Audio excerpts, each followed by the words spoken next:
ದರ್ಶಿ vlogs ವೀಕ್ಷಕ ಬಂಧುಗಳಿಗೆ ನಮನಗಳು.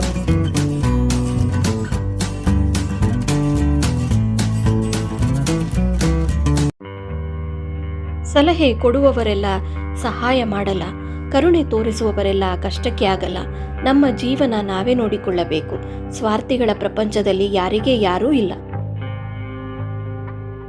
ಇನ್ನೊಬ್ಬರ ಗಮನ ಸೆಳೆಯುವುದಕ್ಕಾಗಿ ಅನೇಕರು ನಾಟಕೀಯ ವರ್ತನೆಯಂಥ ಸುಲಭ ತಂತ್ರಗಳನ್ನು ಬಳಸುತ್ತಾರೆ. ಅವರ ಉದ್ದೇಶ ಆ ಕ್ಷಣಕ್ಕೆ ಲಾಭ ಮಾಡಿಕೊಳ್ಳುವ ಹುನ್ನಾರವಿರುತ್ತದೆ. ಇಂತಹ ಸ್ವಾರ್ಥ ಸಾಧಕರ ಬಗ್ಗೆ ಎಚ್ಚರಿಕೆಯಿಂದಿರಿ. ನನ್ನದಲ್ಲದ ಲೋಕದಲ್ಲಿ ನನ್ನವರ ಹುಡುಕಾಟ, ಸ್ವಾರ್ಥದ ಸಂಬಂಧಗಳ ಜೊತೆಗೆ ಭಾವನೆಗಳ ಮಾರಾಟ.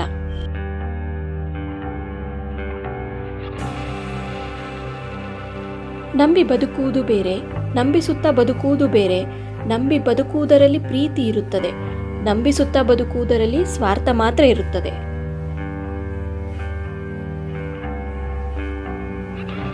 ಇದು ಸ್ವಾರ್ಥಿಗಳ ಪ್ರಪಂಚ. ಇಲ್ಲಿ ನಿನ್ನನ್ನು ಬೆಳೆಸಿ ಬದುಕೋರಿಗಿಂತ ನಿನ್ನನ್ನು ಬಳಸಿ ಬದುಕೋರ ಸಂಖ್ಯೆ ಹೆಚ್ಚು.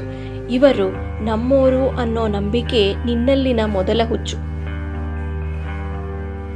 ಸ್ವಾರ್ಥಿಗಳ ಪ್ರಪಂಚದಲ್ಲಿ ಕರುಣೆ, ಅನುಕಂಪ, ಸಹಾನುಭೂತಿ, ಸಹಾಯಕ್ಕೆ ಸಮಯ ಮತ್ತು ಸ್ಥಾನ ಎರಡೂ ಇರಲಾರವು. ಬದುಕಲ್ಲಿ ಸ್ವಾರ್ಥ ಇರಬೇಕು, ಆದರೆ ನಮ್ಮ ಸ್ವಾರ್ಥ ಯಾವತ್ತೂ ನಮ್ಮನ್ನು ದುಷ್ಟರನ್ನಾಗಿ ಮಾಡುವಂತಿರಬಾರದು. ಇದರಿಂದ ನಮ್ಮ ಜೀವನವೇ ವಿನಾಶ ಆಗಲೂಬಹುದು.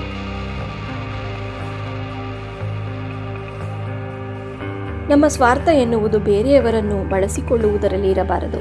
ಸ್ವತಃ ನಮ್ಮನ್ನು ನಾವೇ ಬಳಸಿಕೊಳ್ಳುವುದರಲ್ಲಿ ಇರಬೇಕು.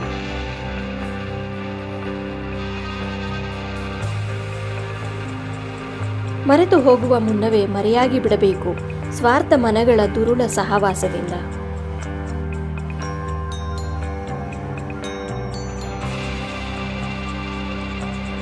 ಯಾರು ತಮ್ಮ ಸ್ವಾರ್ಥ ಸಾಧನೆಗಷ್ಟೇ ವಿನಾಕಾರಣ ನಮ್ಮನ್ನು ಬಳಸಿಕೊಳ್ಳುತ್ತಾರೋ ಖಂಡಿತವಾಗಿ ಅವರು ಕೈಗೊಂಡ ಕಾರ್ಯಗಳೆಂದಿಗೂ ವಿಫಲವಾಗುವುದೇ ಹೊರತು ಸಫಲವಾಗುವುದಿಲ್ಲ.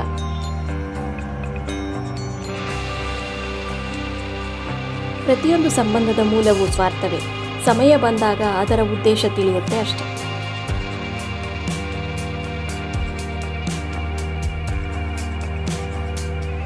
ಇದು ಸ್ವಾರ್ಥದ ಪ್ರಪಂಚ. ಇಲ್ಲಿ ಅವಶ್ಯಕತೆ ಇದ್ದಾಗ ಮಾತ್ರ ಎಲ್ಲರಿಗೂ ನೆನಪಾಗುತ್ತೆ. ಕೆಲಸ ಮುಗಿದ ಮೇಲೆ ನಮ್ಮನ್ನು ಮರೆತು ಬಿಡುತ್ತಾರೆ.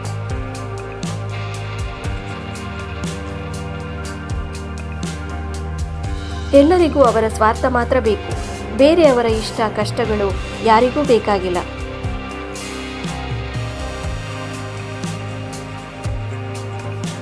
ಈ ನನ್ನ ಪ್ರಯತ್ನ ಇಷ್ಟವಾದಲ್ಲಿ ದಯವಿಟ್ಟು ಲೈಕ್, ಶೇರ್, ಕಮೆಂಟ್ ಮತ್ತು ಸಬ್ಸ್ಕ್ರೈಬ್ ಮಾಡಿ. ಧನ್ಯವಾದಗಳು.